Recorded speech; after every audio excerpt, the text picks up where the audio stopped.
नमस्कार दोस्तों, आप सभी का एक बार फिर से क्वालिटी एजुकेशन पर हार्दिक स्वागत है। अपने राजस्थान भूगोल की मोस्ट इम्पोर्टेंट वीडियो की एक श्रृंखला चल रही है, जिसमें आज अपन बात करेंगे राजस्थान के अंदर उपस्थित प्रमुख जो पठार है, उनके ऊपर अपन चर्चा करने वाले हैं। विशेष रूप से अपन इस प्रकार का अध्ययन करेंगे कि राजस्थान के जो ये पठार है, अगर आपको क्वेश्चन पूछ ले कि कौन सा पठार कौन से जिले में है, वो भी आप बता पाओ। और दूसरी चीज कि अगर आपको राजस्थान के पठारों को पश्चिम से पूर्व की तरफ या फिर पूर्व से पश्चिम की तरफ जमाने का भी पूछ ले तो भी आप उनको कर पाओ। इस प्रकार से अपन राजस्थान के पठार पढ़ेंगे और उनकी कुछ खास जो विशेषताएं हैं उनके बारे में अपन अध्ययन करेंगे। तो अपनी क्लास शुरू करते हैं। सभी लोग जो है वह वीडियो को लाइक कर देना है। उसके बाद क्लास जो है वो अपन शुरू करते हैं। देखिए, अपन पढ़ेंगे राजस्थान के अंदर जो भी प्रमुख पठार है उनकी बात करेंगे।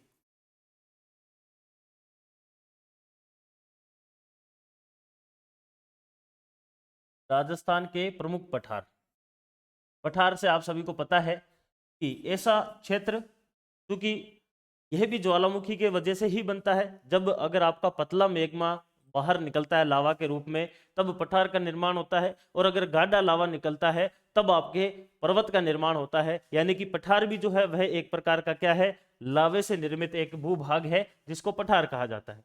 अब आपके सामने यह राजस्थान का नक्शा है। आपको भी इसी प्रकार से नक्शा रखना है अपने सामने, खाली नक्शा, और उसके अंदर भरते हुए चलना है कि कौन सा जो पठार है वह राजस्थान के अंदर किस जगह पर है। देखिए, अपन एक एक पठार जो है उसके बारे में चर्चा करते हुए चलेंगे आगे। सबसे पहले राजस्थान के सबसे पश्चिम, अब एक चीज और ध्यान रखना है, अपन जो ये पढ़ेंगे यह आपके पश्चिम से पूर्व की तरफ चलने वाले पठार है। पहली बात ये भी ध्यान रख लेना। पश्चिम से पूर्व अगर आपको क्वेश्चन पूछ ले कि राजस्थान के पठारों को पश्चिम से पूर्व या फिर पूर्व से पश्चिम जमाइए, तब आप इसी क्रम के अंदर बता देना है, आपका काम हो जाएगा। तो राजस्थान के अंदर यहाँ सिरोही जिले के अंदर एक पठार फैला हुआ है और इस पठार को जो है वह कहा जाता है उड़िया का पठार। इस पठार का नाम है उड़िया का पठार। उड़िया या फिर इसी को ही बोला जाता है ओरिया। उरिया या फिर इसी को ही बोला जाता है ओरिया। 1360 मीटर ऊंचा यह राजस्थान का सबसे ऊंचा पठार है, आपका उड़िया या फिर ओरिया का पठार। देखिए, यहां से अपन एक एक पठार को भी लिखते हुए चलेंगे। जैसे कि अपना सबसे पहला पठार कौन सा आ जाता है, पहला आता है आपका ओरिया या फिर उड़िया का पठार। ओरिया या फिर उड़िया का पठार यह राजस्थान के सिरोही जिले के अंदर है और 1360 मीटर जो है वह इसकी ऊंचाई आती है। इसके बारे में एक खास बात है, वह आपको याद रखनी है कि यह राजस्थान का सबसे ऊंचा पठार है। राजस्थान का सबसे ऊंचा पठार, यह इसके बारे में एक खास बात आती है। उसके बाद में देखिए, वापिस यह राजस्थान का मैप है। राजस्थान के इसी सिरोही जिले के अंदर यहाँ पर एक और पठार फैला हुआ है और इस पठार को कहा जाता है, इस पठार को कहा जाता है आबू का पठार। यह पहला हो गया, यह आपका दूसरा हो गया। तो आबू का पठार जो है यह भी सिरोही में ही स्थित है और यह राजस्थान का दूसरा सबसे ऊंचा पठार है, आबू का पठार। तो यहाँ पर अपन दूसरा पठार लिखेंगे, जैसे कि पहला हो गया ओरिया या फिर उड़िया, दूसरा आता है आबू का पठार और यह राजस्थान के सिरोही जिले के अंतर्गत आता है। ठीक है, ये इसमें विशेष बात। और इसकी खास बात यह है कि यह राजस्थान का दूसरा दूसरा सबसे ऊंचा पठार है। राजस्थान का दूसरा सबसे ऊंचा पठार जो है यह आ जाता है आपका आबू का पठार। ठीक है, यहाँ पर ये हो जाते हैं दो पठार जो कि आपके सिरोही जिले के अंतर्गत आते हैं। उसके बाद में देखिए, क्योंकि यह क्रम भी आपका पश्चिम से पूर्व की तरफ ही है, जो अपन यहाँ पर क्रम पढ़ रहे हैं, ये पूरा का पूरा जो क्रम चल रहा है यह आपका किस प्रकार से है, यह राजस्थान के पठारों का पश्चिम से पूर्व दिशा के अंदर यह क्रम है।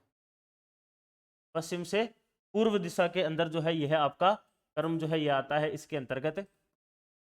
यह आपको इसमें ध्यान रखना है। सबसे पश्चिम में है उरिया या फिर ओरिया का पठार, फिर आ जाएगा आबू का पठार। उसके बाद में देखिए अगला पठार, यहाँ पर आपके एक जगह है जिसका नाम है कुंभलगढ़ राजसमंद के अंदर, और यहाँ पर उदयपुर में एक जगह है जिसका नाम है गोगुंदा, और इन दोनों के बीच में यहाँ पर एक पठार फैला हुआ है, और इस पठार का नाम आता है आपका खोराट का पठार, का नाम आता है खोराट का पठार। क्योंकि यह थोड़ा सा इससे इससे जो पश्चिम में है वो यहाँ पर एक पठार आता है, राजस्थान के 3 जिलों में फैला हुआ है, इसके अंदर सिरोही जिला, उदयपुर जिला और डूंगरपुर जिला, इन 3 जिलों में यहाँ पर एक पठार फैला हुआ है। इस पठार को कहा जाता है आपका घोमट का पठार। तो इस 2 के बाद में 3 आपको इसको लगाना है। पश्चिम से पूर्व अगर अपन क्रम देखेंगे, सबसे पश्चिम में आ जाएगा आपका उड़िया, फिर आ जाएगा आबू, फिर आ जाएगा भोमट का पठार। भोमट का पठार जो है ये राजस्थान के 3 जिलों में फैला हुआ है, सिरोही के अंदर है, उदयपुर में है और डूंगरपुर में है। भोमट के पठार की खास बात यह है कि यहाँ पर पहला आदिवासी आंदोलन भगत आंदोलन गोविंद गिरी के द्वारा चलाया गया था। यह आपका भोमट का पठार है। इस भोमट से जैसे ही पूर्व में जाते हैं तो फिर आता है आपका भोराट का पठार, और यह भोराट का पठार जो है यह आपका कुंभलगढ़ से गोगुंदा के मध्य स्थित है। और इस भोराट के पठार की खास बात क्या है कि यह राजसमंद और उदयपुर जिले के अंदर फैला हुआ है। तो यहाँ पर अपन वापस लिखेंगे, अगला जो पठार है इसके पूर्व के अंदर आबू के पूर्व में जो है वह आता है आपका भोमट का पठार। भोमट का पठार, यह भोमट का पठार जो है यह पूर्वी सिरोही के अंदर है एक तो, दूसरा यह उदयपुर के अंदर है, तीसरा यह डूंगरपुर में है। इन 3 जिलों के अंदर जो है वह इसका विस्तार आता है भोमट के पठार का। और इसकी खास बात है कि इसके ऊपर जो है वह पहला आदिवासी आंदोलन चलाया गया था। आदिवासी, यह हो जाएगा आपका भोमट का पठार। उसके बाद में इसके अगला जो अपन ने पढ़ा था, यहां से देखिए ये भोमट का हो गया। उसके बाद में आता है भोराट का पठार। तो चौथा आ जाएगा आपका भोराट का पठार। भोराट की पठार की बात करें तो यह राजस्थान के अंदर कुंभलगढ़ से लेकर गोगुंदा, कुंभलगढ़ से गोगुंदा तक इसका विस्तार है। और दूसरी चीज अगर अपन बात करें तो कुंभलगढ़ पड़ता है राजसमंद में, गोगुंदा पड़ता है उदयपुर में। अगर इसके जिले के हिसाब से अगर बात की जाए तो भोराट का पठार जो है ये 2 जिलों में आता है, एक आता है राजसमंद और एक जो है वह आ जाता है आपका उदयपुर। इन 2 के अंदर आता है आपका भोराट, आपके भोराट का पठार जो है ये है। ठीक है, 4 पठार हो गए। इसके पूर्व में चलते हैं थोड़ा सा और।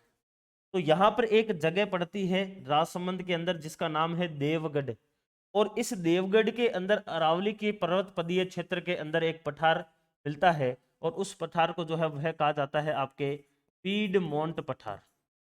तो 5वां आ जाएगा पीडमोंट पठार, और इसका विस्तार है आपके राजसमंद के देवगढ़ के आसपास जो है वह इसका विस्तार आता है। तो अगला जो अपना पठार है 5 नंबर का भोराट के पूर्व में, वह आ जाता है आपका पीडमोंट पठार। पीडमोंट पठार यह कहां पर है तो यह विशेष रूप से देवगढ़ राजसमंद वाला जो रीजन है उसके अंतर्गत यह फैला हुआ है। ठीक है, यह तो हो जाएगी इसकी क्षेत्र विशेष। और दूसरी चीज इसमें लिखना चाहो तो यह अरावली के पर्वत पदीय जो क्षेत्र है उसके अंतर्गत इसका विस्तार आता है आपके इस पठार का। यह हो जाएगा आपका पीडमोंट जो देवगढ़ राजसमंद के आसपास। अगला देखिए, यह आपका उदयपुर जिला है, और उदयपुर का यह पूर्वी हिस्सा है, ये उत्तरी हिस्सा है, और इन दोनों के बीच का जो ये हिस्सा है यह आता है आपका उत्तर पूर्वी हिस्सा। उदयपुर का यह कौन सा हिस्सा है? उत्तर पूर्वी हिस्सा है। और उदयपुर के इस उत्तर पूर्वी हिस्से के अंदर एक पठार मिलता है, और इस पठार को कहा जाता है लसाड़िया का पठार। तो बोलते हैं लसाड़िया का पठार, जो पीडमोंट के पूर्व में आता है। 6 नंबर पर आ जाएगा आपका लसाड़िया का पठार। इसकी विशेष बात यह है कि यहाँ पर राजस्थान का दूसरा आदिवासी आंदोलन, एक ही आंदोलन चलाया गया मोतीलाल तेजावत के द्वारा। यह हो जाएगा आपका लसाड़िया का पठार। तो यहाँ पर देख लीजिए, पीडमोंट के पूर्व में छठा पठार आएगा आपका लसाड़िया, लसाड़िया का पठार। और यह कहाँ पर है, तो यह आपके उत्तर पूर्वी जो आपका उदयपुर वाला क्षेत्र है, इसके अंतर्गत यह आता है। ये तो हो गया इसका क्षेत्र। और इसके ऊपर अगर खास बात देखें इसमें, तो यहाँ पर राजस्थान का दूसरा आदिवासी आंदोलन, आदिवासी आंदोलन चलाया गया था, जो आपका कौन सा है, एक ही आंदोलन है। किसके द्वारा चलाया गया, तो मोतीलाल तेजावत के द्वारा चलाया गया था। क्लियर हुआ। यहाँ पर भी अगर आप लिखना चाहो, पहला आदिवासी आंदोलन, इसका नाम था भगत आंदोलन, और यह किसके द्वारा चलाया गया, तो यह गोविंद गिरी के द्वारा चलाया गया। ठीक है, ये हो गए अपने 6 पठार। उसके बाद में देखिए वापिस आगे चलते हैं। अगला पठार देखिए, इस लसाड़िया के पठार से पूर्व में अपन चलते हैं, तो यहाँ पर चित्तौड़गढ़ का यह पार्ट है। और चित्तौड़गढ़ के इस हिस्से के अंदर जो है वह आपके नदियों के द्वारा एक पठार का निर्माण होता है, और इसे कहा जाता है मेसा का पठार। इसको बोला जाता है मेसा का पठार। और यह मेसा का पठार जो है वह इसके आपके लसाड़िया के पूर्व में हो जाएगा। मेसा का पठार राजस्थान के चित्तौड़गढ़ जिले के अंदर स्थित है। तो अगला जो है 6 के बाद में 7वां आपका पूर्व में आ जाएगा आपका मेसा का पठार। यह राजस्थान के कौन से जिले में है, तो यह चित्तौड़गढ़ के अंदर आ जाता है। यह इसकी लोकेशन है। और इसके अंदर खास बात यह है कि यह नदियों द्वारा निर्मित पठार है, नदियों द्वारा। यह आ जाता है आपका 7 नंबर का पठार। इसके बाद में देखिए, ये चित्तौड़गढ़ हो गया। इस जगह पर भीलवाड़ा में एक जगह पड़ती है जिसका नाम है बिजोलिया। और इस जगह पर आपके एक जगह पड़ती है, चित्तौड़गढ़ का ही ये हिस्सा है, और इसमें एक जगह आती है भैंसरोडगढ़। इस भैंसरोडगढ़ चित्तौड़गढ़ से बिजोलिया भीलवाड़ा के बीच में यहाँ पर एक पठार फैला हुआ है। और ये वही पठार है जिसके ऊपर भारत का सबसे लंबा एकीकृत किसान आंदोलन, बिजोलिया किसान आंदोलन चलाया गया था 1897 से 1941 तक। और इस पठार को कहा जाता है, क्योंकि इसका नाम ऐसे निकलता है कि यह मेवाड़ क्षेत्र है, और मेवाड़ के अंदर पठार को माल बोला जाता है। और इस मेवाड़ के ऊपर की तरफ यह होने के कारण इसको ऊपर माल जो है वह नाम दिया जाता है। तो 8वां हो जाएगा आपका ऊपर माल, जो कि आपके कहाँ पर है, भीलवाड़ा और चित्तौड़गढ़ के अंदर इसका विशेष रूप से जो है वह विस्तार आता है। तो 8वां हो जाएगा आपका ऊपर माल।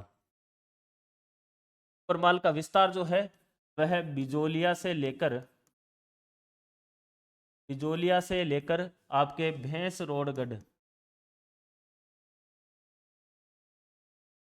भैंसरोडगढ़ तक इसका विस्तार है। ये चित्तौड़ में है, और यह आपके भीलवाड़ा में पड़ता है। यह तो हो गया इसका विस्तार वाला क्षेत्र। दूसरी चीज इसके ऊपर खास बात एक आती है कि इसके ऊपर यानी कि यहाँ भारत का सबसे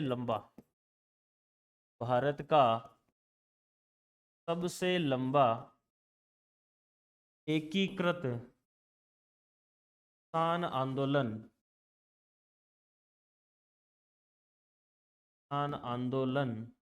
इसका नाम है बिजोलिया किसान आंदोलन। बिजोलिया किसान आंदोलन।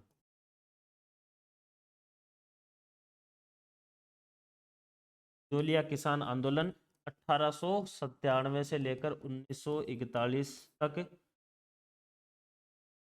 चलाया। ये इसकी एक विशेषता आप लिखना चाहे तो लिख सकते हैं ऊपर माल के पठार की। ठीक है, यहाँ तक। अगला देखिए, इसके बाद में अपन इसके पूर्व में चलते हैं। यह हो गया आपका ऊपर माल का पठार। इसके बाद में राजस्थान के अंदर एक और पठार आता है। यहाँ पर यह जिला है अलवर जिला, और अलवर जिले के सरिस्का वाले हिस्से के अंदर एक पठार आता है, और इस पठार को कहा जाता है कांकनबाड़ी का पठार। कांकनबाड़ी का पठार इसको बोलते हैं, और यह 9 नंबर में आ जाता है। यानी कि इस ऊपर माल के पूर्व में आता है कांकनवाड़ी का पठार, जो कि आपके अलवर जिले में स्थित है। और वहां की विशेष बात यह है कि सरिस्का अभयारण्य के अंतर्गत यह आता है। तो 90 हो जाएगा आपका कांकनवाड़ी का पठार, और यह राजस्थान के अलवर जिले के अंदर आता है। ठीक है, यह इसकी लोकेशन हो गई। और दूसरी चीज कि इस कांकनवाड़ी के अंदर ही जो है वह आपका सरिस्का अभयारण्य जो है यह स्थित अभयारण्य, सरिस्का अभयारण्य के अंतर्गत यह आता है आपका कांकनवाड़ी का जो पठार है। अब लास्ट पठार आपके 10वें नंबर का आता है, जो अधिकतर आपके सबसे ज्यादा इंपॉर्टेंट है, और वह अपने आप में ही एक पूरा का पूरा अलग ही हिस्सा है। और यह आता है कोटा बूंदी बारा झालावाड़ वाला। और इस हिस्से को पूरे को ही बोला जाता है राजस्थान के अंदर हाड़ौती का पठार। दक्षिण पूर्वी पठारी प्रदेश के रूप में भी इसको पढ़ा जाता है, और हाड़ौती का जो पठार है इसके रूप में भी इसको पढ़ा जाता है। तो यह इसके जो है वह पूर्व में आ जाएगा आपके हाड़ौती का पठार, जो कि आपके कहाँ पर विस्तारित है। तो यहाँ पर देखिए 10 नंबर का आएगा आपके हाड़ौती पठार। और हाड़ौती पठार जो है यह कोटा, बूंदी, बारा और झालावाड़, ये 4 जिलों के अंदर यह फैला हुआ है। और यह आप कह सकते हो कि राजस्थान का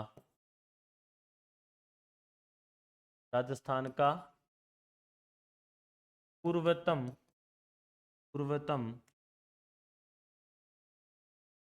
पठार जो है वह यही आता है आपका हाड़ौती का पठार।